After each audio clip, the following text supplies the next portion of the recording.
Ya, estamos grabando. Ok, hola. Bueno, hola, ¿qué tal? La verdad es que es una oportunidad única esto de poder nosotros compartir un material para esta vida. La verdad es que la tecnología ha ayudado mucho este último tiempo para la predicación del mensaje y del evangelio en distintas esferas. Pasamos a ser internacionales porque se incorpora mucha gente de la cual nosotros antes no teníamos acceso. Entonces, hay que agradecer aquí a la participación y la ayuda de Luis, porque nos ha facilitado su cuenta de Zoom para poder hacer esto. Y esperemos que Dios bendiga y podamos hacerlo de la mejor forma. Eh, bueno, el tema de hoy, estamos leyendo el libro El Arca del Pacto. Vimos la introducción y hoy día nos toca ya ver el primer capítulo. El primer capítulo nos habla de, a ver, alguien se quiere incorporar más, de si no puedo entrar. eh, hay una persona que está tratando de entrar y no puede, dice que raro. Entonces, sería bueno que E- revisara. Se Está llama abierto, Esteban. está abierto para todos. Quizás tenga ahí Ya, problemas como para entrar. ok. Esteban, ¿sobre qué le digo? ¿Se le dice algo? No Que sé, que quizá haga el link la, nomás. Bueno, claro, ok, dice, a lo mejor algunos no pueden entrar, por eso está tan bajo eh, las, eh,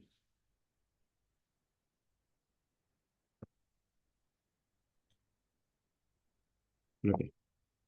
Bueno, entonces el primer capítulo habla sobre la descripción del arca, perdón, qué es el arca del pacto y lo que vimos entre los telones. Para eso les voy a compartir una pantalla que nos habla de este tema más precisamente porque lo más relevante del arca es el ambiente que está inserta, me refiero al santuario, y el significado del mismo. Entonces, para poder entender eso, voy a compartirles una pantalla que la tengo acá. Luego, compartir. Bien. Entonces, el arca del pacto, o el arca de la alianza, tenía, tiene el propósito de que nosotros podamos entender algo que esconde ella, algo muy, muy relevante y que lo vamos a tratar de bosquejar en este momento. Ya tenemos la presentación.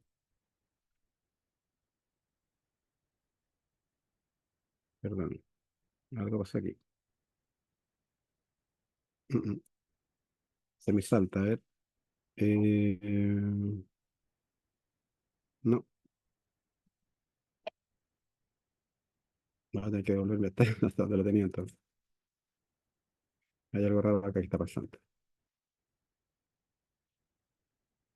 No partió ahí está, ya. Entonces, el arca del pacto, el tumba del jardín, porque son cosas que están relacionadas. Esa es la presentación que yo hago. Y obviamente lo más relevante es el arca de todo lo que es el santuario. Y tiene que ver con la presencia de Dios en la tierra, que era súper, súper relevante, especialmente para el pueblo judío o el pueblo de Israel. No se puede hablar del arca si no se habla primero del santuario, para que se entienda bien. Y ahí tenemos un bosquejo a escala de lo que era el santuario como un todo. Me refiero al tabernáculo que fue construido por Moisés y que era copia de algo. Cuando hablamos del arca, eh, ¿qué significa el arca? El arca significa, acuérdense, para mí significa salvación. ¿Por qué? Porque las arcas tienen el propósito de proteger y obviamente es lo más sagrado que estaba en el santuario, al interior más profundo y más protegido del santuario. Y el interior del arca, lo importante es que Dios está protegiendo algo y lo vamos a ver más adelante.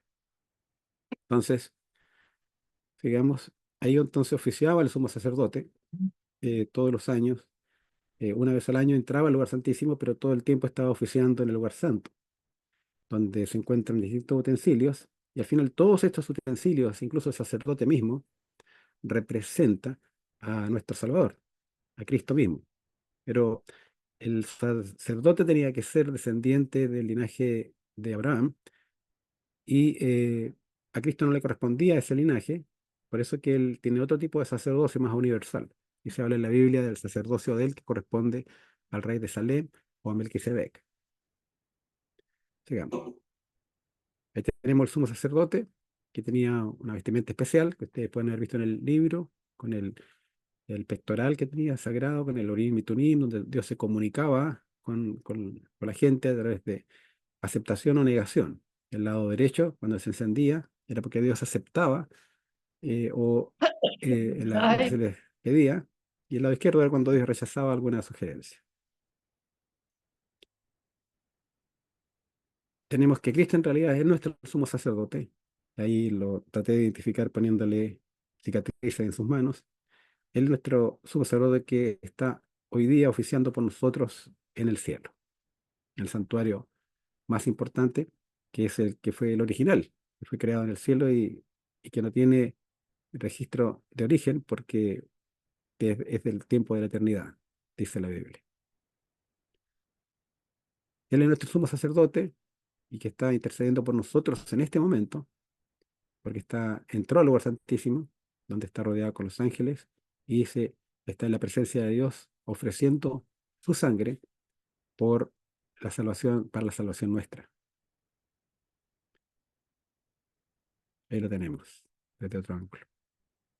Interesante porque siempre cuando se dibuja el arca del pacto se la dibuja con los ángeles arriba del propiciatorio, y la verdad es que, como se explica en el libro, los ángeles están a los costados, en forma envolvente, que es una variación de la palabra hebrea al, que indica que están a los costados. Y eso da la impresión correcta, digamos, del tamaño de los ángeles, porque los ángeles no son tan pequeñitos como para estar encima del propiciatorio, sino que están verdaderamente a los costados.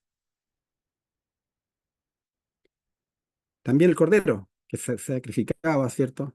Y su sangre era llevada al interior para ser derramada 7 veces sobre el asiento de la misericordia. Entonces, también representa a Cristo. Y de hecho, todos los símbolos se cumplieron con Cristo, es impresionante. Por ejemplo, después vamos a ver que Cristo también derramó 7 veces su sangre sobre la tierra en los momentos en que él fue sometido a su pasión, partiendo del Getsemaní, cuando fue abofeteado, después cuando le dieron de latigazo en 2 oportunidades, cuando le pusieron la corona de espinas, incluso una octava que se deduce que fue cuando, después de muerto ya, cuando le atraviesan el costado. Algo maravilloso que se explica bien en detalle en el libro. Él es nuestro Cordero de Dios que quita el pecado del mundo. Y también es quien nos ayuda a, a rescatarnos. Es la salvación. De hecho, la palabra Yeshua o Yeshua, como se lee en hebreo, significa salvación justamente. De hecho, cuando se hace referencia a esa palabra en el Antiguo Testamento, impresionantemente se refiere a una persona y no al hecho o al verbo salvar, sino que se refiere a la persona de Cristo que se iba a llamar, iba a adquirir ese nombre. La palabra Jesús viene de esa traducción, que significa salvación. ¿Por qué? Porque es el meollo, Él nos salva. Entonces, el santuario se orientaba de esta forma, ¿cierto? Siempre mirando, digamos, el arca del pacto mira hacia el occidente, el oriente, perdón, y el sacerdote le daba la espalda. Algunos dicen que eso era porque el sacerdote no adorara el sol, sino que le daba la espalda al sol. Yo creo que no, que tiene otro significado, porque las tumbas también a los muertos que enterraba Israel, los enterraban mirando hacia el este, con la mirada hacia el este, con la doble almohada, ¿cierto? Y el patriarca siempre mirando hacia el este y la esposa enterrada a los pies, porque son una sola carne, esa es la costumbre hebrea. ¿Por qué? Porque esa orientación, porque cuando venga el Mesías o venga Cristo, va a venir justamente del oriente, claro, justamente, y ellos están mirando hacia allá, y el arca está mirando hacia allá. Lo importante no es la posición del sacerdote, sino que es la posición del arca, que mira al encuentro con el arca celestial que va a volver algún día, digamos, en esta dirección, ¿ya? Entonces el tabernáculo se dividía en varias partes. Este es el atrio exterior, que estaba rodeado por unas cortinas con pilares, ¿cierto? Que tienen bases de plata, etcétera. Y al interior, en este patio, teníamos dos instrumentos. El primero de ellos es el altar del sacrificio que ven acá. Es ahí donde se sacrificaba el cordero y se ofrecía sangre. Y esto también simboliza, como hablamos de salvación, este es el plan de la salvación de dos cosas. Dios aquí tenía el desafío de salvar a la humanidad, ¿cierto? Y también tenía el desafío de salvar las tablas de la ley. ¿Por qué? Porque había solamente por el amor, gran amor que Dios tiene a sus criaturas creadas, Él tiene dos formas de salvarlo, digamos. Una es destruyendo la ley y la otra es salvando la ley. Bueno, por eso es que fue necesario que Cristo muriera por nosotros, porque Él fue quien se sacrificó para pagar por la penalidad del pecado, haciéndose hombre, y a través de su muerte, con su sangre, con sus carnes, dice, Él nos daría salvación o oportunidad para nosotros ser salvos. Ahí hay algo misterioso que parece que es una aplicación más que eh, figurativa, tiene un significado real y espiritual muy profundo y literal, que después lo vamos a ver en el transcurso del libro. Entonces, el objetivo es salvar. Y lo primero que se ve que dentro del plan de salvación es el altar de sacrificio. Ahí se sacrificaba el cordero. Y yo eso es importante porque cuando uno quiere proponer un plan evangélico para el mundo, no sirve de mucho hablarles de los 10 mandamientos, que es lo último que se debe hablar, que está al interior del arca del pacto, sino que en realidad lo que ellos deben ver de afuera es el sacrificio espiritual. De hecho, si leen en segunda de Pedro, dice que nosotros, dice, vosotros sois, dice Pedro, sacrificios espirituales, ¿cierto? O templos edificados para ofrecer sacrificios espirituales. Eso es lo que dice el texto. Templos edificados para ofrecer sacrificios espirituales. Entonces, eso se trata. Sacrificios espirituales están aquí. Es lo primero que se debe mostrar al mundo. Porque la gente no se va a impresionar de ti porque le prediques con palabras. Ellos en realidad se impresionan cuando tú le predicas con ellos, con tu forma de ser, hacer sacrificio espiritual. ¿Y los sacrificios espirituales cuáles son? No es que algo que me ennoblezca a mí o que me haga popular, sino que es todo lo contrario. Es hacer algo para el Señor como ofrenda.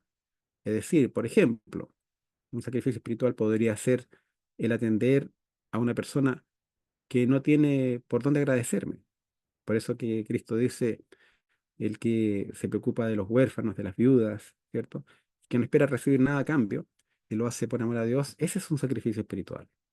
De hecho, recuerdo mucho en la iglesia donde yo asistía, que fuimos una vez a un asilo de ancianos y fuimos a atender a los abuelitos y nadie lo hacía. Nosotros fuimos, ellos acostumbraban ir, yo los acompañé una vez y una de las auxiliares dijo, oiga, ¿a qué iglesia van ustedes? ¿Y por qué? Dice, porque yo quiero empezar a asistir a su iglesia. Porque ella se estaba impresionada de con cuánto amor tratábamos a los ancianitos y le dábamos un rato agradable, ¿cierto? Y les hablábamos de Dios y lo atendíamos. Entonces, eso puede considerarse como sacrificio espiritual. Cuando tú haces algo por el prójimo sin esperar recibir y lo haces desinteresadamente. Ya puede ser donaciones de dinero, que no sepan que eres tú, que lo haces solamente diciéndole que eso se lo manda a la iglesia, qué sé yo, etcétera. Muchas cosas. O también tiempo que dediques a la obra de Dios. Después viene de eso cuando la persona se enamora de Dios, después de conocer el sacrificio, viene lo que es el lavacro, que representa el bautismo. Es decir, la persona no necesita conocer de leyes, conocer de reglas, lo que necesita es enamorarse del hecho de haber conocido algo maravilloso que es los sacrificios espirituales que representan a Cristo, porque lo que nosotros debemos manifestar en nuestro carácter es la belleza del carácter de Cristo. Y eso es lo que impresiona a las personas. Y al final ellos deciden también ser parte de este club y se bautizan. Ellos en el bautismo. Eso está representado por el lavacro. Lo vamos a ver. Después al interior viene el proceso que reúne la iglesia para que seamos santos. Pero no basta ahí, sino que hay otro más que tiene que ver con esto, que es santísimo. Vamos a analizar entonces lo primero que vimos ahí, altar del sacrificio. Entendimos que es el sacrificios espirituales que hace uno. Después viene el lavacro. O el altar del sacrificio se representa de esta forma. Ahí está, es ahí donde se quemaba la grasa del cordero. Y la grasa siempre es como que lo que nos sobra en el cuerpo. y ahí se acumulan también las toxinas, ¿cierto? Y es lo que tenemos que quemar ante Dios para purificar y perfeccionar nuestro carácter, para parecernos a Cristo. Cuando uno hace ejercicio, ¿cierto? Se pone a quemar la grasa, dice. Bueno, ese es el objetivo también de nosotros. Tenemos que deshacernos de la carga de pecado y de los errores de nuestra vida para poder representar a Cristo más dignamente. Ahí está el lavacro, ¿cierto? Que se refiere al bautismo en realidad, donde el sacerdote se lavaba, ¿cierto? Tanto las manos, los pies y todo lo que fuera necesario para entrar limpio al lugar santo. Ahí está el lavacro. Una representación del lavacro. Puede haber sido algo más bajo en realidad. Entonces, ahí tenemos el tabernáculo nuevamente y vamos a ver ahora lo que es el lugar santo. ¿Ya? El lugar santo se encontraban tres muebles. Ya llevamos dos muebles que vimos a la parte exterior y al interior tenemos tres muebles más. Uno de ellos es la mesa de los panes y vino, el altar del incienso y la menorá o el candelabro de los siete candeleros, que también sabemos que representa la iglesia, etcétera. Y la mesa de los panes representa el elemento espiritual y es justamente la actividad que uno recibe en la iglesia. Y ojo que siempre si miramos desde el arca del pacto hacia afuera, porque aquí está el trono de Dios mirando hacia allá, entonces esto quedaría como a la izquierda del santuario o a la izquierda del arca, esto a la derecha, y el sacerdote sí a la derecha. Justamente siempre lo de la izquierda es un poco más peligroso. Las iglesias a veces se transforman en diríamos, en un show, en algo que entretiene. Y eso se le llama en la Biblia glotonería del corazón. Recuerda lo que dice la Biblia. Mirad también por vosotros mismos, dice en Lucas 21:34. Dice, mirad también por vosotros mismos que vuestros corazones, ojo, no estómagos, corazones se carguen de glotonería y embriaguez, y de los cuidados de esta vida, y venga de repente sobre vosotros aquel día. Se refiere a la segunda venida de Cristo. Glotonería y embriaguez del corazón. Eso justamente es lo que alimenta la iglesia. Tiene que estar en equilibrio el alimento espiritual con la testificación que se representa en la menorá. Si no hay ese equilibrio, ahí uno puede fallar. Y también con la oración. Si uno deja de hacer cualquiera de estas tres cosas, no ora, ¿cierto? Pero el altar de incienso, que están las oraciones que se elevan y los cantos, ¿cierto? Y el estudio de la Biblia y la testificación, si uno no hace esas tres cosas, entonces va a fallar las otras dos en el mediano largo plazo. Siempre va a fallar. Entonces, tiene que preocuparse de mantener un equilibrio en estas tres actividades que están en el lugar santo. Y eso para que lleguemos a ser santo. Vamos a ver la primera de ellas, el altar, perdón, la mesa de los panes de la proposición. Aquí estaban los panes y estaba también el vino, que representa justamente eh, la carne de Cristo y la sangre de Cristo. Uno dice, bueno, practicamos la Santa Cena. No, no es suficiente eso, sino que es un alimento espiritual continuo, ¿cierto? Que uno debe tener todos los días y todo el tiempo alimentándose y pues, más que nada leyendo sobre Cristo y viendo experiencias personales con Él. Después tenemos la menorá, que es la testificación, ¿cierto? Donde están los siete candeleros, que representan también las iglesias, ¿cierto? Y esta menorá es la testificación que uno tiene que también ahora uno se alimentó, ahora tiene que testificar, trabajar para el Señor, ya sea en la iglesia o afuera de ella. La testificación es súper importante porque tiene que ver con los detalles de la expresión de uno. Tiene que predicar no con palabras, sino que con el ejemplo. Y también trabajar para el Señor. Si uno deja de trabajar, se enfría.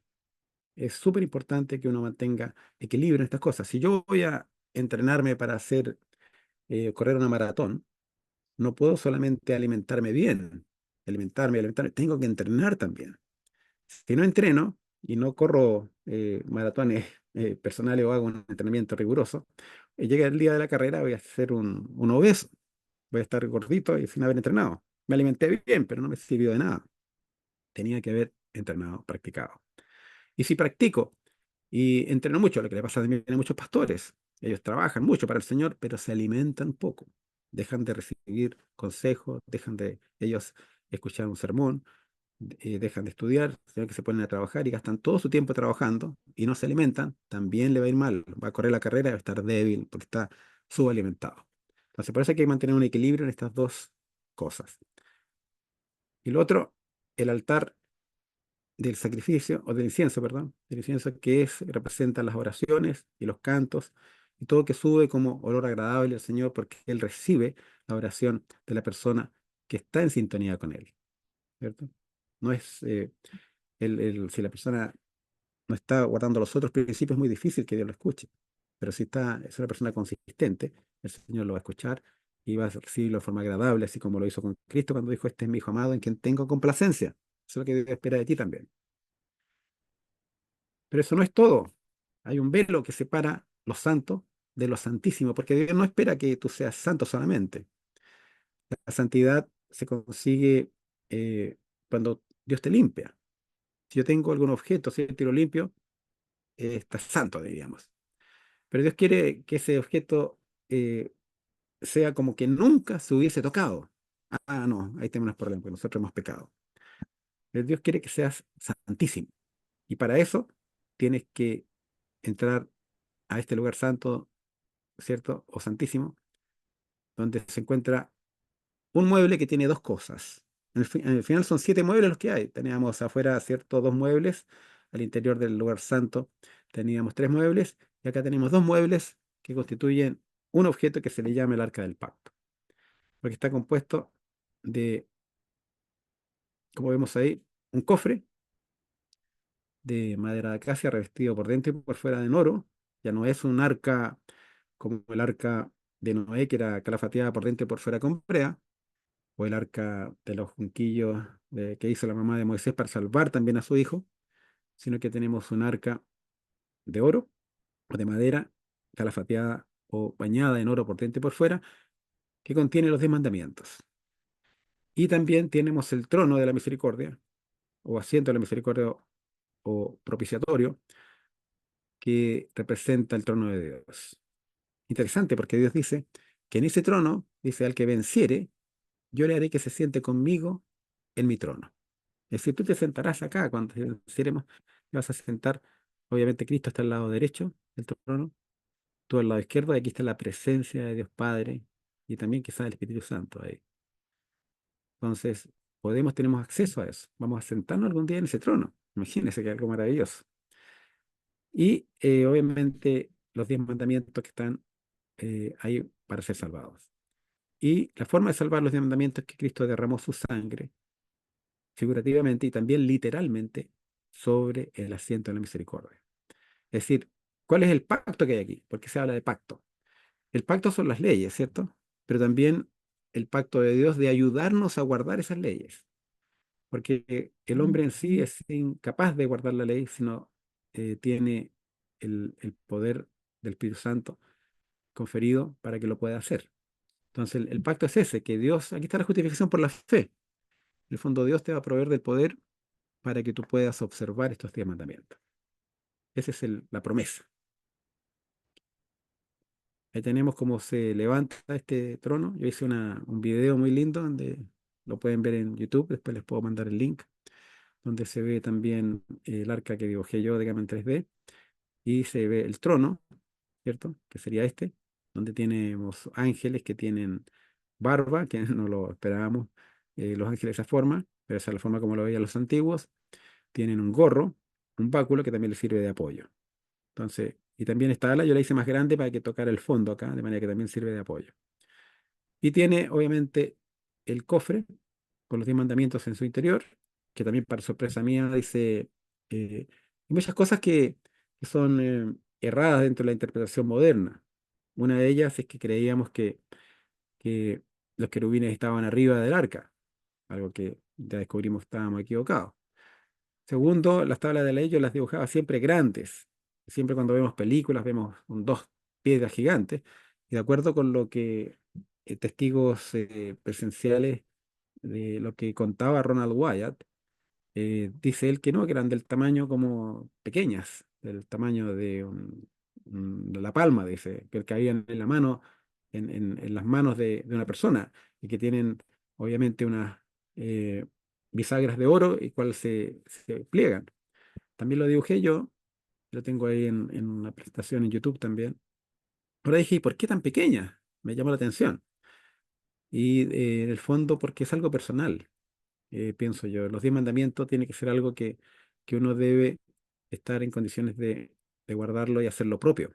Es algo que uno debe llevar. Es como algo portátil. Eso es lo que diría. Entonces, varias cosas que son distintas. Y lo otro también es, algunos dibujan las varas más arriba, pero que se ciñen por las instrucciones que están en la Biblia. Esta es la forma como se debería representar el arca. Y también estos rebarbes, yo se los hice aquí, no arriba. Pienso que aquí hay un error, porque el rebarbe dice que lo tiene el cofre, de las molduras, estas molduras. Pero puede ser. Eso, los testigos oculares, eh, el único testigo ocular que tenemos, que tuvimos en la actualidad fue Ronald Wyatt, y algunos interpretaron lo que él descifró, pero creo que aquí se equivocaron. De hecho, yo lo hice en el abajo. Aquí vamos a ver un video pequeñito que muestra la solemnidad de este edificio con el shofar tocando de fondo.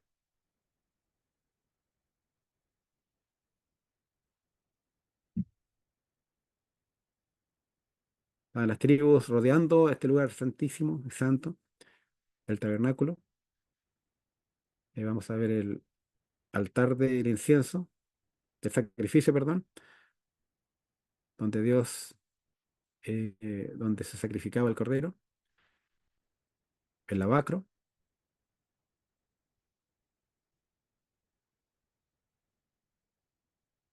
Ahora se abren las cortinas y entramos al lugar santo, donde están los tres muebles que ya comentamos,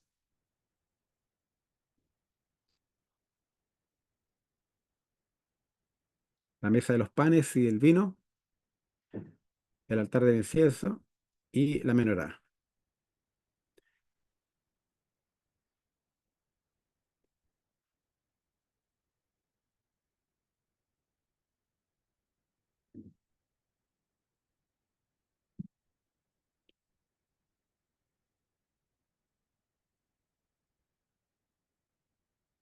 Bueno, era muy solemne esto, porque entendamos que para Dios, para Dios, esto es algo extremadamente delicado. Y imagínense que su propio hijo dio su vida por nosotros. Entonces, para él es algo extremadamente sagrado. De hecho, algunos piensan que el pueblo de Israel va a tener algún día acceso a este material, y nosotros sabemos que no es así, que lo que se hizo fue totalmente revelado solamente al pueblo cristiano. Dentro del pueblo cristiano, la única persona que tuvo acceso en tiempos modernos a este material fue Ronald Wyatt, un cristiano, eh, arqueólogo aficionado, médico, que trabajaba un tiempo como anestesista y después trabajaba como arqueólogo, pero aficionado por su cuenta, estudiando por su cuenta. Eso es lo extraño, por eso que arqueólogos de distintos calibres no lo consideraban, porque no podían entender que una persona de tan, diríamos, poca preparación, pensaban ellos, la verdad es que era muy preparado, pudiera hacer todos estos descubrimientos uno detrás de otro, sin tener la preparación debida de un arqueólogo, digamos, formado por la universidad. Pero la verdad es que la mayoría de los arqueólogos que han hecho grandes descubrimientos en el mundo, la mayoría son aficionados. Hablemos partiendo de Champollion, por ejemplo, que descifró la piedra Rosetta, no era arqueólogo, era aficionado. La verdad es que la vocación es mucho más importante que la formación que uno tenga. Tenemos el clásico caso de Cristo mismo, que no estudió en la escuela de los profetas, no estudió en la sinagoga judía, sin embargo, le enseñaba a los judíos. ¿Por qué? Porque estudió la fuente directa de la Biblia, es lo que uno puede hacer. ¿Cuántas arcas había? Ya mencionamos, eran cuatro. Si hay alguna pregunta, me pueden interrumpir, por favor, y yo les puedo responder sin que tenemos la respuesta. Si no, le pedimos a la audiencia que nos ayude. Cuatro arcas, ¿se acuerdan? La primera arca, hablamos, es el arca de Noé. Y el propósito era salvar también, salvar la humanidad y a los animales de este mundo. Después tenemos la arquilla de Junquillos, que es cierto que hizo la mamá de Moisés para salvar a su hijo también. Ella confió en la promesa y le hizo un arca al hijo para salvarlo. Y justo dio resultado, ¿cierto? Que la hija del faraón encontró a ese hermoso niño y lo adoptó como tal. Y después tenemos la tercera arca, que sería el arca que fue entregada a Moisés como modelo, para, para que él hiciera una, digamos, una réplica de la cuarta arca que se menciona en la Biblia, que es el arca celestial, que está en el santuario del cielo, que es la original en realidad. Fue la primera arca que tiene del tiempo indefinido, ¿cierto? Y en tanto, bueno, el rol principal que tenía el arca eh, es el depositario de los 10 mandamientos, como dijimos, escritos por Dios con su propio dedo, ¿cierto? Sobre dos tablas de piedra. Y acuérdense que el primer juego de mandamientos, el que había hecho Dios, ¿cierto? En dos piedras lisas, eso lo quebró Moisés. Y después se tuvo que Moisés hacer un segundo juego y Dios escribió también en él. Y fíjense si leemos en Juan, porque esto es el plan de salvación de Dios para la humanidad, ¿cierto? Y si leemos en Primera de Juan, capítulo 3 verso 4 nos dice, todo aquel que comete pecado también infringe la ley, pues el pecado es infracción de la ley. Es decir, esa ley nos condena, porque la paga del pecado, dice, es la muerte. En Salmos 89:14 dice, la justicia y el derecho son el fundamento de tu trono. ¿Se fija?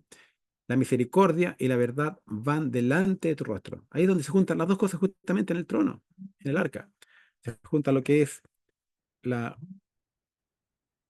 se junta lo que es eh, la justicia de Dios, representada por los 10 mandamientos, y la misericordia representada por la sangre derramada por Cristo para salvarnos. Entonces, es algo tremendamente significativo. En Romanos 5:12 nos dice, por esta razón, así como el pecado entró en el mundo por medio de un solo hombre y la muerte por medio del pecado, así también la muerte pasó a todos los hombres, dice, por cuanto todos pecaron. ¿Ya? ¿Cuántas veces derramó Cristo sangre? Tal cual, todos los símbolos que hay en la Biblia son increíblemente perfectos en cumplimiento con Cristo. Todos apuntaban a Cristo. Impresionante. Eh, ¿Cuántas veces se derramaba la sangre? Dice sobre el Levíticos 16, 14 y 19. Nos dice que en 7 veces se tenía que derramar la sangre sobre el asiento de la misericordia. Y siempre se derramaba 7 veces la sangre en distintas oportunidades, ¿cierto? Bueno, y justamente Cristo en 7 oportunidades derramó su sangre. La primera fue en el Getsemaní, cuando angustiado oraba, ¿se acuerda? Y su sudor era como grandes gotas de sangre. Eso está en Lucas 22:44.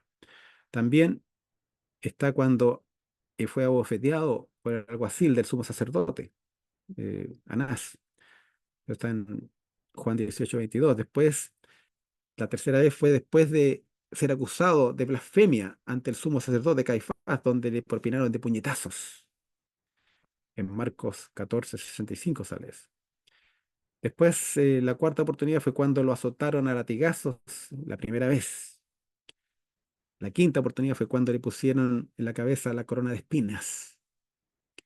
La sexta fue cuando volvió a recibir azotes. Esto sale en Marcos 15:15. Y la séptima fue cuando fue clavado de manos y pies en el madero en forma de cruz. Incluso en la octava, como les decía yo, que fue cuando fue traspasado su costado, ¿cierto? Pero ya estaba muerto, con su lanza, para confirmar su fallecimiento. El número 8 es importante porque el número 8 simboliza también a Cristo. De hecho, todos los nombres que tiene Cristo, salvo uno, son múltiplos del número 8 en hebreo, porque cada letra tiene un valor numérico en hebreo. Es interesante. ¿Y por qué dije yo? ¿Por qué será que el múltiplo número 8, salvo uno, que es el número de Satanás que le ponen ahí porque le dice que él lo iban a llamar Jesús de Nazaret? Pero en realidad no era de Nazaret, era de Belén, como que le correspondía, porque él nació en Belén y también sus padres eran de Belén, pero tuvieron que vivir en Nazaret por problemas económicos que tenían, porque cuando uno es cristiano a veces dona todo lo que tiene y queda pobre. Entonces, ¿qué pasó? Que entendamos que él se entregó por completo, ¿cierto?, a hacer la obra y, y sucedió eso. Bueno, ¿qué más? Todo esto es un patrón de cosas están en el cielo. ¿Ya? Si leemos en Romanos 3, 24, 25, ¿no? Versos, dice, siendo justificados gratuitamente por su gracia mediante la redención que es en Cristo Jesús, a quien Dios puso como propiciación por medio de la fe en su sangre. ¿Ya? La palabra propiciación tiene el mismo significado que la palabra asiento de misericordia, justamente. En el fondo, tenía que cumplirse también literalmente que la sangre de Cristo iba a ser derramada sobre el asiento de la misericordia. El plan original de Dios no era lo que sucedió con Cristo.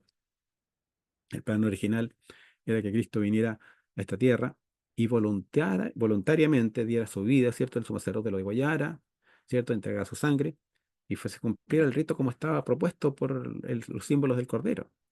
Lamentablemente, por la maldad acumulada que teníamos los seres humanos junto con los demonios, se ensañaron con él. Hicieron lo peor. Y Dios tuvo que hacerlo oculto a la vista de los hombres. Por eso que su sangre fue derramada sobre el asiento de la misericordia en forma oculta. Su sacrificio espiritual y físico se hizo en la cruz, que también estaba representado por la Pascua, ¿se acuerda? Por los dinteles de la cruz. Y la sangre fue y se acumuló en ese hoyo que fue excavado en la roca. Y después vamos a ver, cuando veamos los desenlaces, que esa sangre fluyó y cayó exactamente sobre el arca que estaba escondida ahí 600 años antes. Bueno, ¿cómo se construyó el santuario? Acuérdense que estaba eh, dos hombres que eran de nombre Bezaleel y Aholiab, que eran hijos de Israel, y obviamente Dios les dio sabiduría y los capacitó para que pudieran construir el arca. Ahí están en las fotos, en el dibujo, en el libro, donde sale toda la estructura que tenía el santuario, con las pieles que tenía de tejones, de carneros, ¿cierto? Teñidas, pelos de cabra también y lino torcido, y otros tipos de herramientas, y todo era maravillosamente puesto. También está la descripción de cómo era el sumo sacerdote, con sus vestiduras, que tenía un pectoral, ¿cierto? Con el onim y tunim, y tenía también piedras de onis, ¿cierto? Y otras cosas más. También tenía campanitas. Algunos dicen que las campanitas era para que se sintiera el movimiento de él al interior del santuario. Algunos dicen que le amarraban una soga adentro, pero eso es mentira. Eso no califica ni está dentro de las instrucciones bíblicas. Cuando Dios, habían sacerdotes, acuérdense, dentro de la familia de Coat, que eran los que tenían que preocuparse del traslado del arca, se la podían tocar y era una familia consagrada a ese ejercicio. Y también tienen que hacer el aseo, y tienen que lavar esa cortina después de habérsela manchado tanto todo el año con sangre. Tenían que lavar la cortina, tenían que lavar el arca también, limpiarla de la sangre derramada del cordero, porque no era la sangre real que se iba a derramar sobre ella, sino que algún día iba a llegar la sangre de Cristo a ser derramada en ese lugar. Así hay muchas cosas que podemos asociar. Yo he contado, esto es un tema peligroso. Por eso que hablamos de cazadores del arca perdida también en el libro. Vimos que el arca del pacto ha sido considerada como el artefacto más importante de la arqueología mundial. Eh, Desde que fuera puesta, ¿cierto? Elaborada por Moisés y hasta el día de hoy, estuvo como 800 años en manos de los hebreos. Después de eso, misteriosamente, fue Consulta. oculta. Dígame, dígame. Jorge, ¿qué se sabe? La última vez que menciona la Biblia es que el arca estaba en la ciudad santa antes de que viniera, cierto, Babilonia a llevarse al pueblo hebreo Sí, hacia el exilio. ¿Ahí exacto. la escondieron el arca o literalmente no la encontraron? Sí, lo que dice la Biblia no da mucha información al respecto de cómo la escondieron, pero sí hay otros escritos, digamos, de segunda inspiración, como los Macabeos, que habla de una gestión que hizo el profeta Jeremías. Y la tradición hebrea reconoce eso, dice que fue Jeremías quien escondió el arca en un groto, en una cueva, que está justamente a las afueras de la parte norte. Y si uno va a Jerusalén y pregunta dónde está la cueva de Jeremías, y le indican hay una cueva que hay en la superficie, donde hay vendedores de fruta que esconden la fruta, obviamente, para eh, apartarlas del sol en esa cueva. Y yo fui una vez a preguntar ahí cosas, pero los tipos son un poco, diríamos, están cansados de la gente que va a meter sus narices ahí. Y un arqueólogo adventista, que era el doctor David Down, cuando le dijeron que era en el groto que estaba el arca, él fue a preguntar allá si han visto usted ahí a una persona que se llama Ron White que fue acá. Entonces, la gente dijo, no, no, que nunca hemos visto a una persona así, ni tampoco han hecho excavaciones ni trabajo acá. Entonces, piensan que ese es el groto, y eso es lo que piensa la tradición. Pero la verdad es que el groto estaba debajo de tierra y en el lugar donde justamente Cristo fue crucificado. Hemos estado en ese lugar, cerquita de ahí. Yo estaba a 10 metros, diríamos, 9, 10 metros del arca, pero obviamente no se puede decir. El arca fue escondida, dice por manos piadosas, que la escondieron en una cueva y nunca más fue perturbada o, o se tuvo acceso a ella, salvo lo que conocemos nosotros como el evento que protagonizó Ronald Wyatt. Eh, de Y, hecho, de hecho, la Biblia da indicaciones de que el arca, la última vez que se la ve, dice que se construyó un lugar para su depósito y que Salomón había diseñado un lugar preparado para guardarla. Y se insinúa eso en la Biblia y lo vamos a ver más adelante. En el libro se escribe eso, se detalla eso y lo vamos a ver dentro de los siguientes capítulos. Entonces hay mucho misterio. ¿Qué otra pregunta tenía? Perdón. sí, mira, con respecto al asunto del arca, la que hay aquí es una sombra de lo que hay en el cielo, dice Pablo, Claro. ¿cierto? ¿Y qué pasa entonces en el cielo? El arca que está no tiene tabla, no tiene la vara de Aarón que reverdeció, ni tampoco tiene el maná. No, yo creo que justamente eso está en el cielo. Las tablas de la ley, sí, dice la Biblia bueno, que todo el santuario que hizo Moisés es una copia de lo que está en el cielo. Entonces tiene que haber allá también los mismos elementos y tiene que haber en el cielo también 10 mandamientos, tabla de la ley. Las personas que creen en los queridos de Elena de White, que la profeta de la iglesia adventista, misteriosamente ella confirma eso. Confirma de que las tablas de la ley que están aquí en la tierra son una copia de las tablas originales, digamos, que están en el cielo. Entonces, eso confirmaría. También ella habla de 4 ángeles que custodian permanentemente el arca terrenal, porque las dos son importantes para Dios. Las dos tienen una relevancia importante, la del cielo porque Cristo oficia en esa arca como sumo sacerdote, y la de la tierra porque aquí se derramó su sangre. De hecho, las dos arcas también son, diríamos, tipos y antitipos. Por ejemplo, depende del rol de Cristo de acuerdo con su rol protagónico. Por ejemplo, de hecho, una vez leí a Clifford Goldstein que había probado un folleto donde se decía que aparentemente, eso insinuaba que el, pro- el, ¿cómo se llama? Pablo había cometido un error porque en el libro de Hebreos los términos que se ocupan en griego indican que él se refiere al arca terrenal como un tipo y el antitipo, que se llama la original, sería la del cielo. Y él dice, eso está correcto. Y después cambia el concepto, lo dice al revés. En el griego indica que la del cielo es el tipo y la de la tierra es el antitipo. Entonces, bueno, y él dice, bueno, pero todos sabemos cuál es la correcta, ¿no? Que en realidad la aquí era una copia y la de arriba era la original. Pero no es en realidad cierto porque Pablo era un erudito, eh, diríamos científico de la teología, y él no puede haberse equivocado en algo tan trivial. Entonces, la verdad es que las dos arcas son tipo y las dos son antitipos, depende del eje de referencia que se ocupe.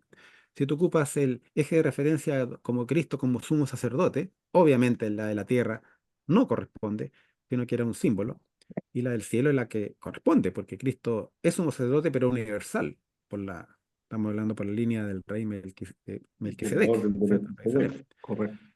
Pero la de la tierra, ¿entiendes? Si miramos desde el punto de vista de Cristo como Cordero, él dice en la Biblia que él llegó al cielo sin sangre. Sin embargo, que su sangre la ofreció a su Padre. ¿Dónde la ofreció? Aquí en la tierra, pues, La tierra. ¿entiendes? Entonces él derramó literalmente su sangre sobre la arca terrenal. Por eso que esta tiene un valor y también se conforma como un antitipo, o sea, la original. Aquí derramó su sangre y la del cielo sería figurativa, porque él no derramó su sangre en el cielo, ¿entiendes? Entonces, Y y todo tiene su relación. O sea, el rol de Cristo como cordero, él está aquí en la tierra. ¿Ya? lo que Dígame. significa que esta arca es importante también y es posible que sea trasladada cuando No, llegue la Nueva Jerusalén. ¿No? ¿Qué va a pasar? no. ¿Por qué? Porque resulta que estaba prohibido sacarle las varas. Siempre tenía que estar con sus varas el arca. Eso lo vamos a ver en el libro también, en el siguiente capítulo, No, porque pero parece que no me entendiste la pregunta. La pregunta es, cuando baje la Nueva Jerusalén, ¿esta arca va a ser también trasladada al lugar donde está la otra o ya queda desechada esta arca? yo te entendí la pregunta, te la estaba respondiendo. Ah, entonces yo no Eh, entendí la respuesta ya. No, es que Dime. todavía estaba partiendo con la respuesta, no la terminaba. Déjame Ah, responderte bien. Entonces, eh, el arca estaba prohibido sacarle las varas. Si tú lees la Biblia, dice que no se le podía sacar las varas, tiene que estar siempre con sus varas puestas. Sin embargo, en las últimas oportunidades, cuando Ron entró al groto, se encontró con los ángeles y todo eso, que lo vamos a ver más adelante, y encontró que le habían sacado las varas. Él dijo, wow, le sacaron las varas. Entonces él entendió, siempre uno entiende en forma espiritual las cosas que suceden, entendió que el Vamos a arca ver. terrenal había llegado a su lugar definitivo. ¿Entiendes? Estaba ahí para siempre y nunca más iba a ser movida a ese lugar. Yo creo que cuando baje la Nueva Jerusalén, dice que el monte, cierto, de los olivos se va a abrir en dos y va a bajar la nueva ciudad santa. Yo creo que va a encapsular este lugar y lo va a atrapar. Y ahí va a quedar para siempre como testimonio para nosotros de lo que fue el sacrificio de Cristo. Eso es lo que podemos decir. Entonces, en el fondo, lo que importante que tenemos que saber es que ambas hay dos arcas, porque después dice la Biblia en Apocalipsis que se aparecen las leyes de Dios en el cielo, ¿cierto? Pero eso se refiere al arca celestial, ¿cierto? El arca de Dios que está en el cielo. Y también dice el Espíritu de Profecía, por ejemplo, habla de que las tablas de la ley van a ser sacadas. Eso es lo que le reveló el ángel también a Ronald Wyatt. Dijo que las tablas de la ley que están acá van a ser sacadas, no el arca. Las tablas de la ley van a ser sacadas por el poder de Dios. ¿Cuándo? Cuando venga esa ley dominical, dice. ¿Entiendes? Justo Jorge, después. disculpa, también la hermana Elena de Hoy lo señala que en algún momento la ley de Dios va a ser visible para todos y que va a salir de esos Sí. escondites, señala en uno de esos escritos. Ah, mira, eso no lo Eh, he visto. Me sí, gustaría, ahí te ¿me lo lo voy a podrías enviar, compartir? te voy a enviar el link de la hermana Elena de Hoy. Pero Interesante. lo que me llama la atención, lo que decía el hermano, el amigo Miguel ahí, Sí, que lo sí. que iba a pasar con el arca del pacto finalmente. Entonces tú me respondiste Sí. la pregunta. Ahora, el por qué no ha salido de su escondite, esa es mi pregunta. Simple, porque obviamente está profetizado de que no va a ser entregada nunca más al pueblo judío, y son los judíos los que la quieren sacar. De hecho, en los capítulos que vienen vamos a ver de que han muerto, yo he contado como 20 personas muertas. Yo he contado. Imagínate que no soy todavía una persona que tenga toda la información.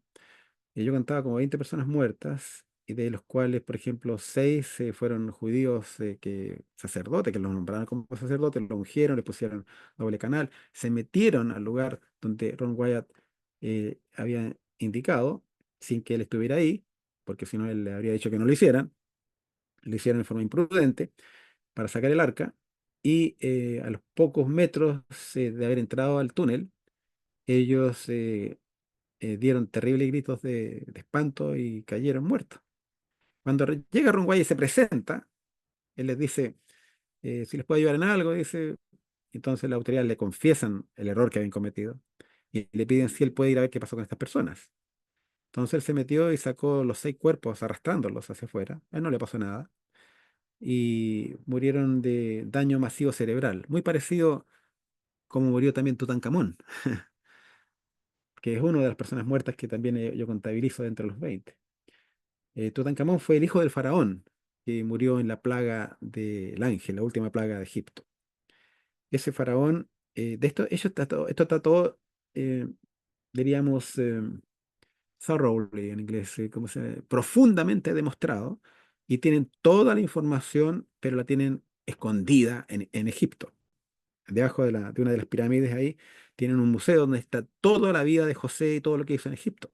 Pero no lo revela al mundo. ¿Por qué? Porque ellos creen que con eso favorecen al pueblo de Israel y como le tienen odio al Israel moderno, cuando en realidad no, ellos favorecen al pueblo cristiano. Y favorecer a Israel es justamente favorecer la Biblia, digamos, ayuda a que ellos se den cuenta que en realidad Cristo sí era el Mesías. Entonces, es un error de ellos porque son obviamente musulmanes y no quieren beneficiar la ideología judía. Pero está todo, de hecho tienen a Ronald Wyatt consagrado como un héroe, un paladín de los arqueólogos, lo tienen ahí en ese museo, pero obviamente es secreto, solamente con personas contadas con los dedos de una mano han entrado ahí para testimoniar acerca de esto. Entonces hay cosas maravillosas que vienen que se van a revelar dentro de poco, pero en forma masiva. De hecho, viene un cambio radical en el mundo que cuando veamos el otro libro, que es El Séptimo Trueno, ahí vamos a entender a qué me refiero con los cambios que vienen, que dicen que ya está comenzando, ¿ah? Viene muy, muy pronto. Me ha llegado información de distintas fuentes que la cosa ya está empezando. Entonces, hay que tener ojo porque cuando se precipiten los cambios que vienen, esto va a significar que va a venir un despertar religioso tremendo, ¿entiendes? Porque el rey del norte va a tomar el control y el rey del norte es de corte religioso. El problema está que eso va a despertar la envidia cuando nosotros hagamos esta obra maravillosa que viene, se derrama el Espíritu Santo también en la iglesia. Entonces, eso va a despertar la envidia de muchos líderes, digamos, religiosos de distintas denominaciones que no tienen el propósito verdadero de predicar el Evangelio o salvar almas, sino que tienen el propósito de aumentar su gloria o su poder. Entonces va a pasar lo mismo que sucedió en la Edad Media, cuando la iglesia fue controlada después por estas mafias. ¿Entiendes? Así como pasó hoy día con los globalistas que tienen el control del mundo, que toman el control del dinero, etcétera, también va a pasar con la iglesia. Y es ahí donde empieza también una persecución contra el pueblo genuino. Y ahí se separan los bandos, etcétera. Eso es lo que viene ahora. ¿Entiendes? Yo esperaba que fuera mucho antes. De hecho, yo contabilizaba el periodo desde que partió la declaración de Trump, que anunciaba esto, pero parece que no, parece que fue mucho después, quizás cuando comenzó la guerra contra Ucrania, porque eso es un detalle relevante, no sé, pero dicen que hoy día está partiendo ya muy pronto, este desenlace que hemos esperado por años, donde la iglesia vuelve a dársele la relevancia que debería, y vienen escenarios muy positivos para el avance de la obra y el término de la obra, pero en la medida que se vaya avanzando, van a venir también cosas muy difíciles. Eso está detallado también en el libro El Séptimo Trueno, que lo podemos ver después.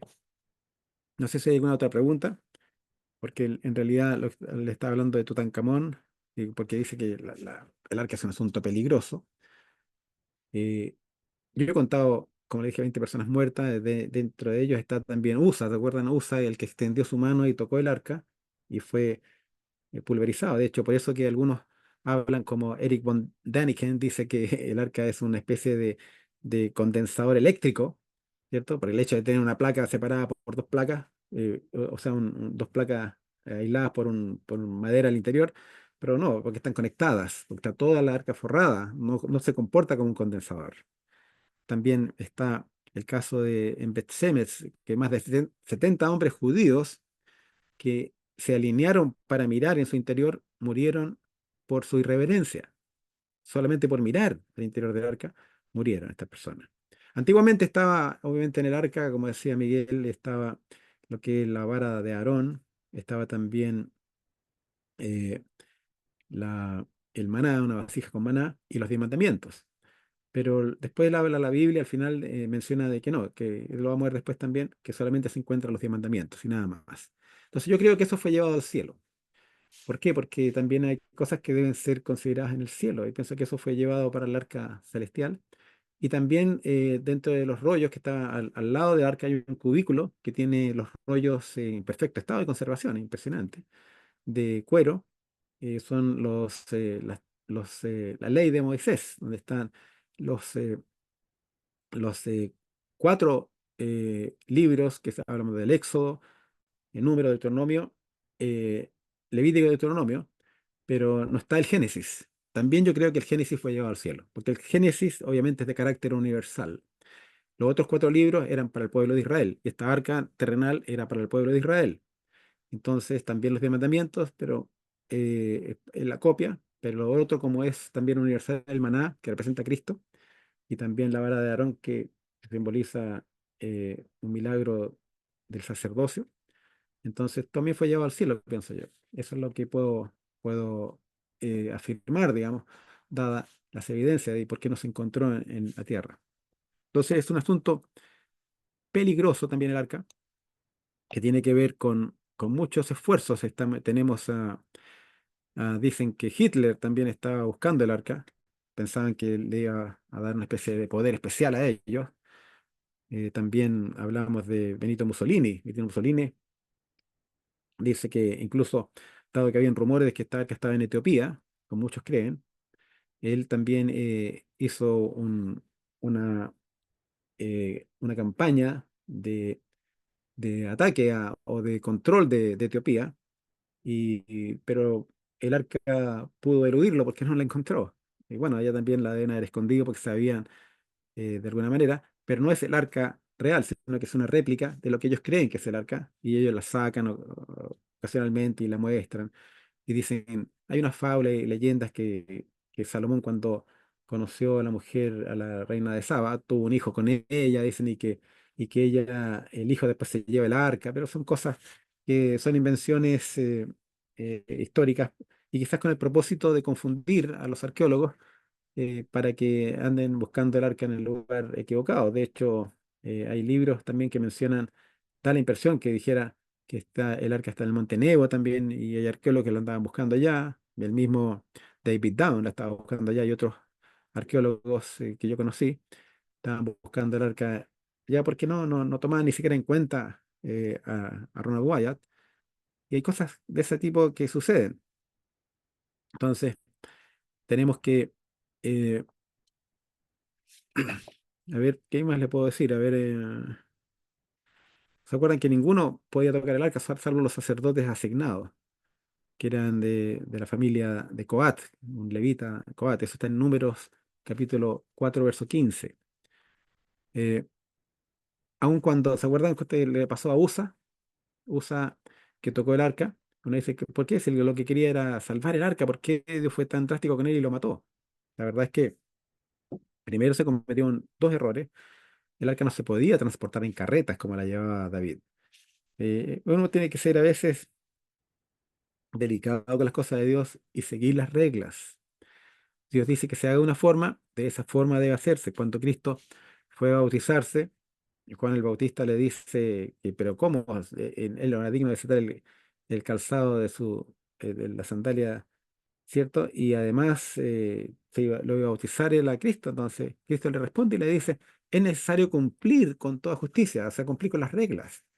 Por eso es que nosotros debemos cumplir con ritos que Dios estableció, que Cristo estableció, como el bautismo. Dice, bueno, pero ¿cómo? Que ese bautizarse, no bautizarse da lo mismo. Claro, si no lo puedes hacer porque estás en la cárcel o cosas por el estilo, obviamente Dios lo va a considerar que no pudiste hacerlo, pero si lo puedes hacer, tienes que hacerlo, tienes que cumplir con lo tradicional o convencional, y también con lo espiritual, con el significado profundo. Por eso que dice la Biblia cuando le exigía a ellos que pusieran sus leyes, se lo pusieran entre las frentes, ¿cierto? Al frente de sus ojos, dice, y también en la mano derecha. Tienen que ponerse en ambos lugares, ¿cierto? Las leyes de Dios. ¿Por qué significa una cosa lo tengo que hacer en forma práctica, también en forma espiritual o de corazón? Sin embargo, cuando el mundo ponga sus leyes, que van a ser muy parecidas a las leyes de Dios, con una pequeña diferencia, entonces dice la Biblia que van a exigir que la marca se ponga o en la frente o en la mano derecha. O, no y. ¿Qué significa eso? Que te van a imponer una ley que tú no importa que creas en ella, pero que lo hagas. Ah, suficiente. O el otro dice, no, yo no puedo hacerla porque soy médico, tengo que trabajar igual.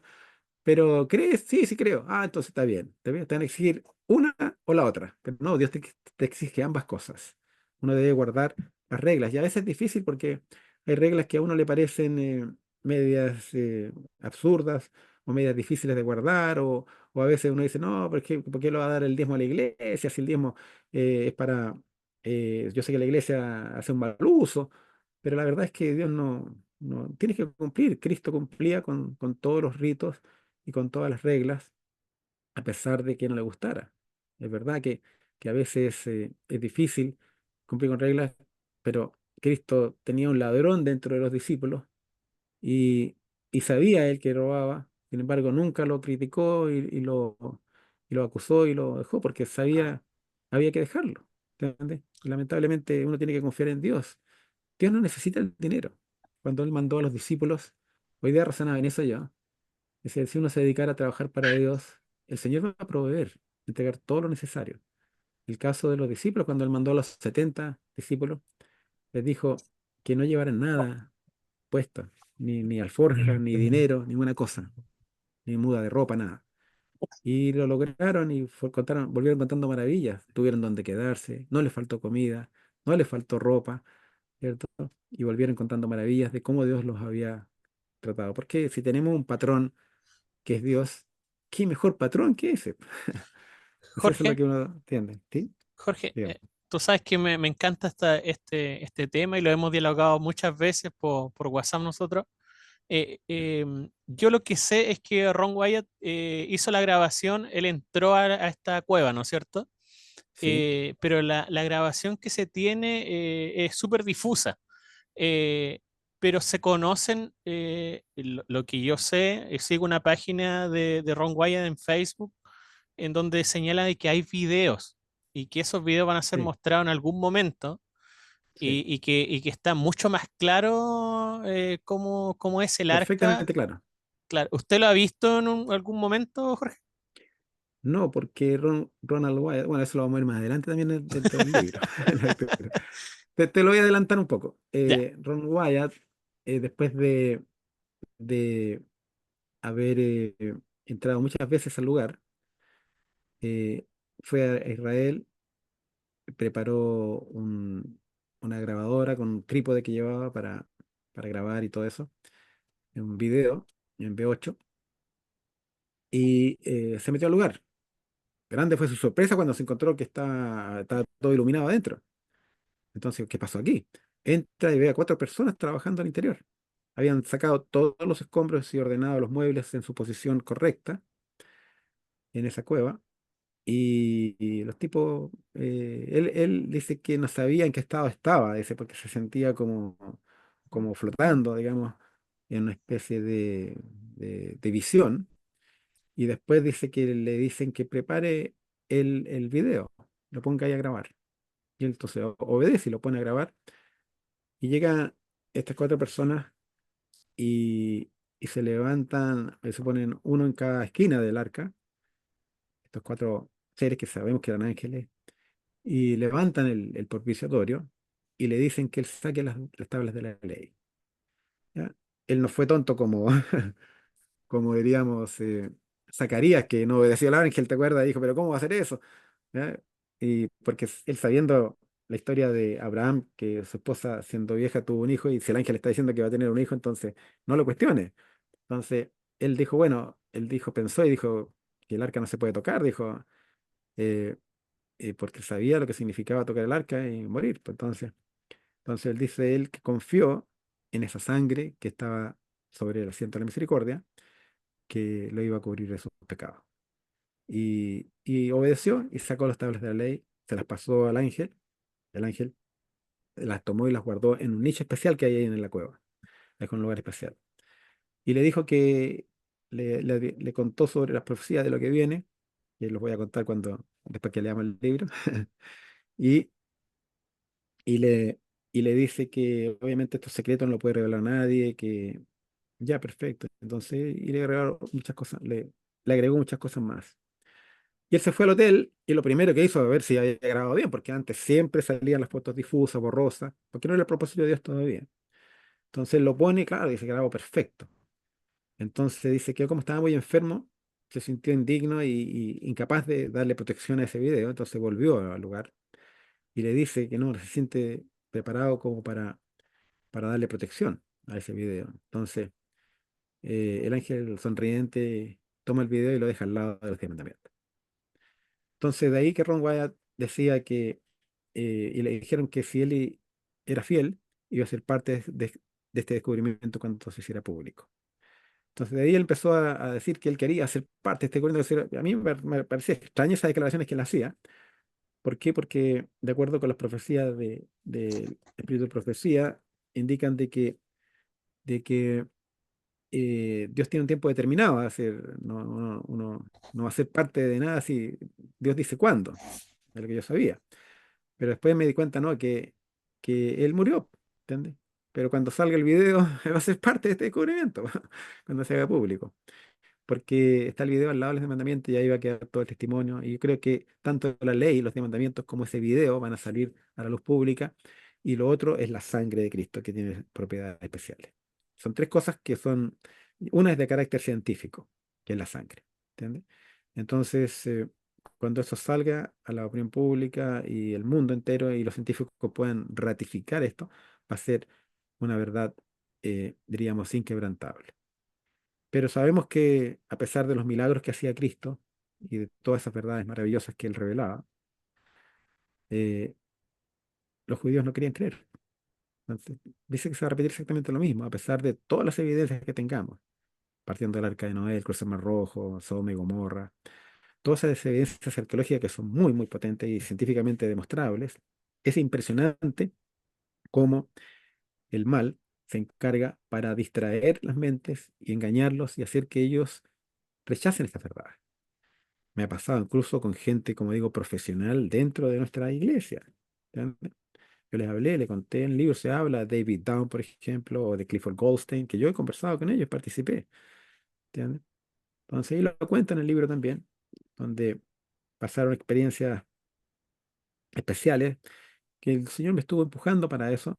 Que Clifford, por ejemplo, David Down, que es, era el arqueólogo, ya está muerto ya, era el arqueólogo oficial que tenía la iglesia en Australia.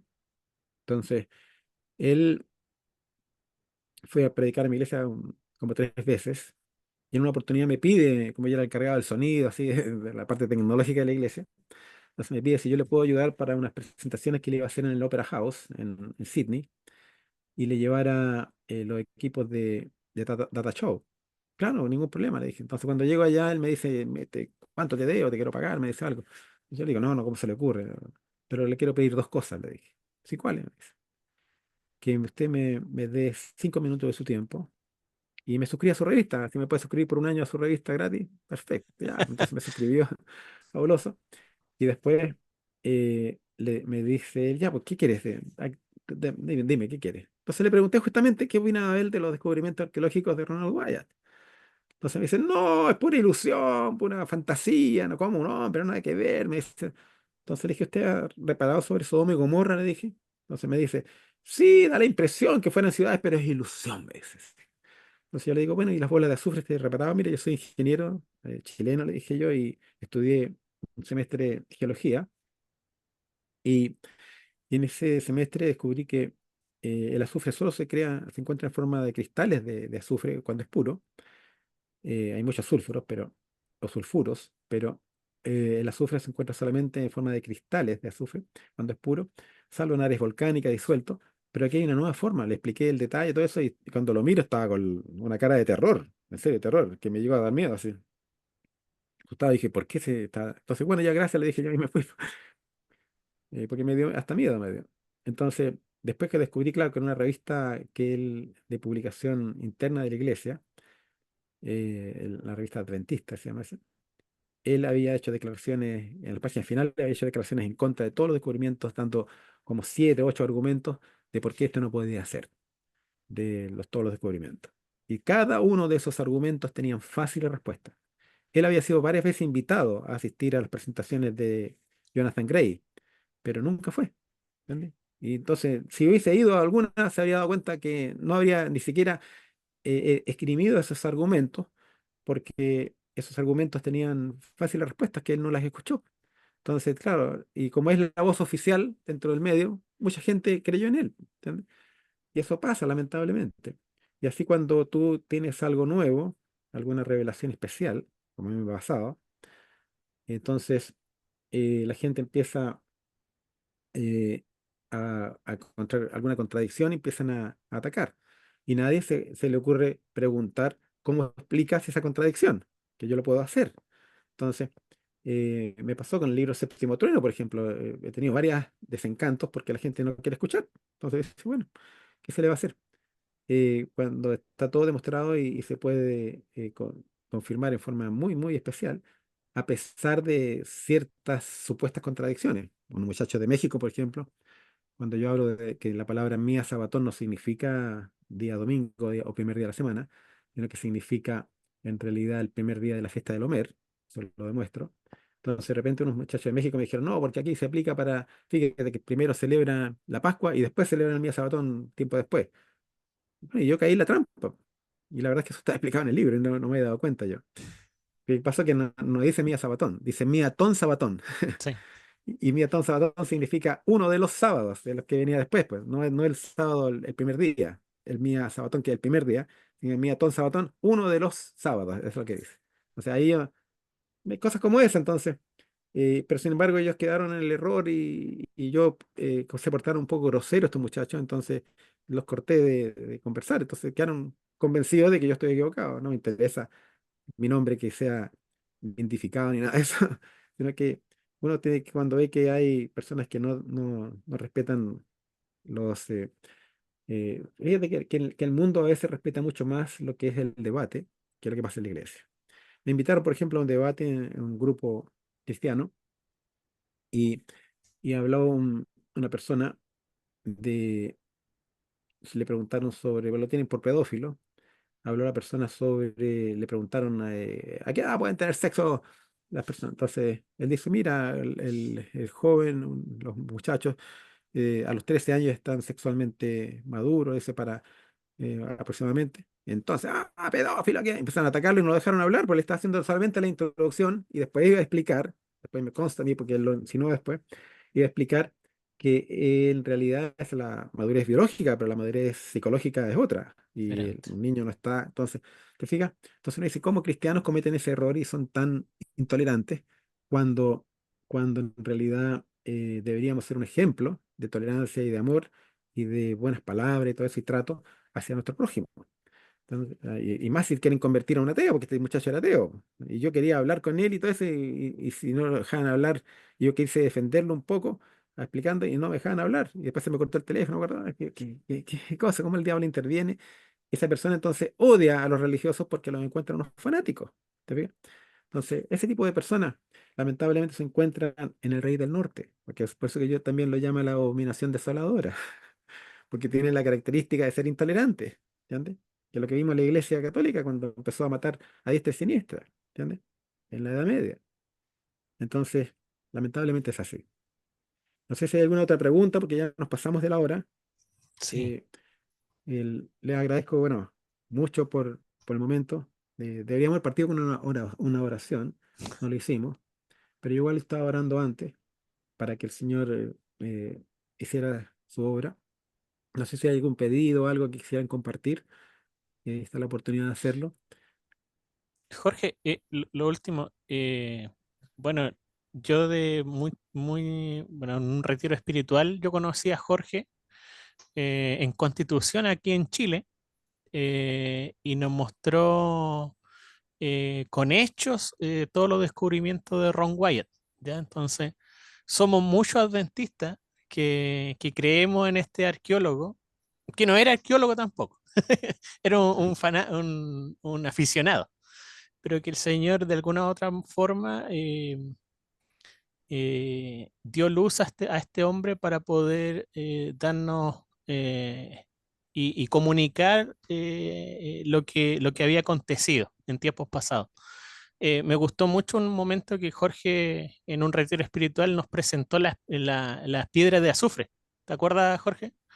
Sí, sí, me acuerdo. Nos presentó, yo lo pude palpar y eso no se ve, no se ha encontrado en ninguna otra parte en este mundo, solamente en el lugar de donde se ubica Sodoma y Gomorra. ¿Ya? Hay cosas maravillosas que pasan, Claro, y es verdad. entonces yo creo que todos en ese retiro, Jorge, quedamos marcados. Qué Todos bien. los jóvenes que estuvimos en ese retiro somos ancianos de iglesia, participamos en la iglesia y enseñamos a los hermanos también.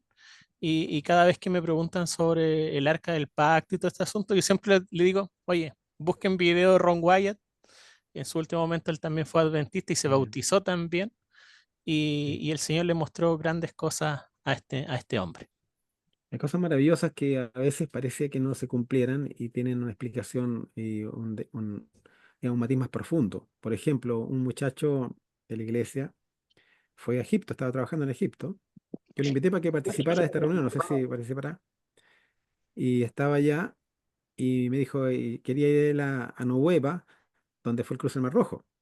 Y partió para allá y mirando, entonces me preguntaba cosas, yo le di indicaciones, le dije, mira, anda a tal parte, vas a encontrar, por ejemplo, donde justo cruzaron en el Mar Rojo, le dije yo, dejaron las pisadas puestas ahí en el piso y está porque está la columna de fuego y dejó marcada, vitrificó la arena, porque la arena con fuego se cristaliza como vidrio.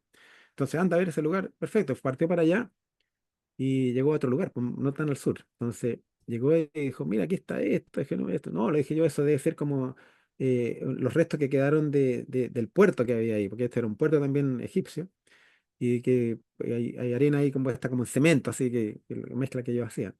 Pero eso no, tiene que ser más al sur todavía, anda más allá, no está el pilar un poco más allá.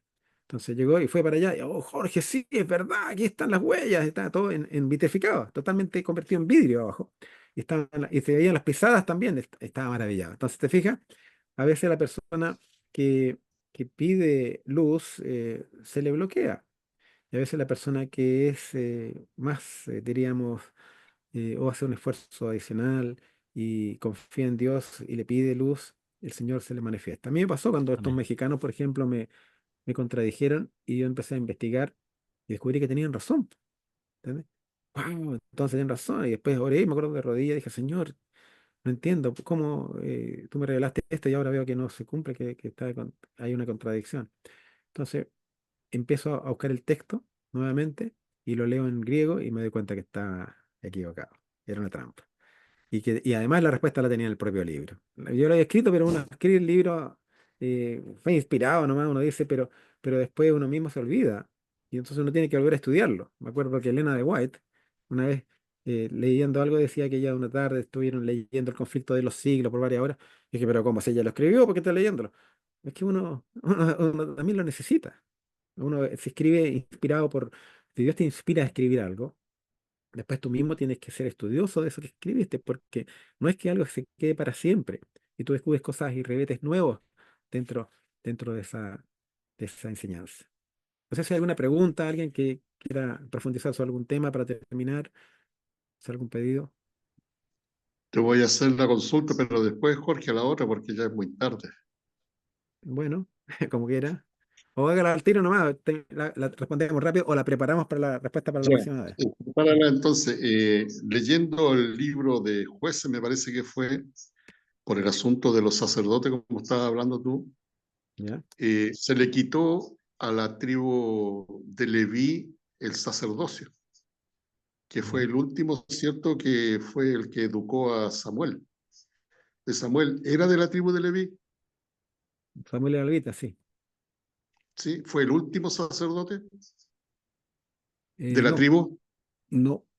No, pues sí, acuerde que el tiempo de Cristo incluso habían sacerdotes. Anás y Caifás eran sacerdotes. Y fue incluso respetado por Dios como ese rol sacerdotal, porque incluso recibió proféticamente que Cristo iba a morir por los pecados del pueblo, por el pueblo. O sea, Entonces, solamente Abiatar parece que era el sacerdote, ¿no? Que los hijos murieron él y cuando supo de los hijos se fue de espalda y se golpeó la cabeza y también falleció. Ese Eh, fue Elí, que era el bueno, sacerdote que estaba en el tiempo justamente de Samuel. de Samuel ¿Entiendes? fue el que Sí, pero el no, el instructor, sacerdocio siguió siempre, ¿ya? hasta el tiempo de Cristo. Con Y ahí Cristo terminó. con Cristo termina el sacerdocio, porque cuando Termina el se raja, sacerdocio. se raja el velo del templo, ahí se acabó el ministerio sacerdotal para el pueblo de Israel y empieza un sacerdocio especial dirigido por el pueblo cristiano. Esa Eso es es la lo que duda que hay yo que tenía. entender. Ya, ya, Ahora, gracias. todos somos llamados a ser sacerdotes, todos, No, somos, claro, pero nación santa. Y claro, cada uno es sacerdote en su casa. además, ¿entiendes? Además, la responsabilidad. Exacto. Bueno, no sé si hay alguna pregunta más. ¿Alguien? Hay caras nuevas que yo no había visto. Ah, está Danae. ¿Qué tal, Danae? ¿Cómo estás? Danae Poblete. Hola, ¿qué tal? ¿Cómo has estado? Hola, buenas noches. Sí. ¿Estamos bien? Interesante todo lo que han conversado, así que no he leído el libro todavía, pero muy contenta de verlo hace muchos años que no nos veíamos. Sí, pues, bendiciones. Gusto de tenerte por acá. Bueno, entonces, cuando si tiene alguna pregunta, hágala. Y bueno, y si queremos, hagamos una oración para terminar entonces. ¿Te gustaría a ti de nada dirigir una oración? ¿Hacer la oración Amén. final? Ya, ok, Amén. perfecto. Cierren los ojos. Padre Santo, en el nombre de Jesús, queremos agradecer este tiempo que hay para compartir, principalmente de ti. Gracias, Señor, porque Amén, sí. tú eres nuestro Salvador. Gracias, Señor, porque no hay nada comparado a ti y a tu palabra, lo que tú has revelado a nosotros. Señor, gracias porque hay un grupo de hermanos que estamos, Señor, estudiando, preparándonos. Queremos conocerte más. Queremos, Señor, estar bien preparados, estudiando y compartiendo más de ti a aquellos que aún no te conocen. Amén. Gracias, Señor, por lo que has hecho en este ratito. Y, Señor, te pedimos que nos acompañes en este proceso de estudiar, de compartir, que podamos también, Señor, motivar a más personas para que se acerquen a ti y a tu palabra. Gracias, Señor. Acompáñanos esta noche. En el nombre de Jesús. Amén. Amén, Señor. Amén. Gracias, Danae. Un gusto verte, ¿ah? Y saludos, cariños por tu iglesia. Bueno, hermanos, que Dios los bendiga mucho. Cualquier cosa estamos para servir. Si algo consulta la pueden hacer al grupo o personalmente. Y esperemos que Dios nos siga enriqueciendo y ahora correspondería leer, les voy a copiar de nuevo los capítulos que hay que leer para la tercera sesión que sería dentro de la próxima semana. ¿Ya? Les agradezco mucho. Feliz sábado de todas maneras por mi parte, Jorge. Gracias, gracias. Por Igualmente. acá, Valdemar. Todavía no encuentro Valdemar, un el gusto, juego. Valdemar. Qué bueno Ah, escucharte, sí, Valdemar. Qué bueno, qué bueno. sí, hace tiempo Que que no Dios- uso Zoom y no, todavía ando buscando el asunto para activar la cámara, pero ya lo encontraré. Para la próxima lo No, si encuentro. la activaste, sí. Ahora creo que la desactivaste, te estaba viendo. Ahí te veo. Parece, ¿no? Ah, no. iPhone. No, no eres tú, parece. No. Jorgito, Ah, no, ¿cómo Jorgito, estás? tristemente estaba en una reunión y acabo de anexarme, lamentablemente escuchando el final, pero bueno, Ya. Bueno, el pero tema, maravilloso. Sí, bueno, te quise incorporarte también para que disfrutes de estos temas que son maravillosos.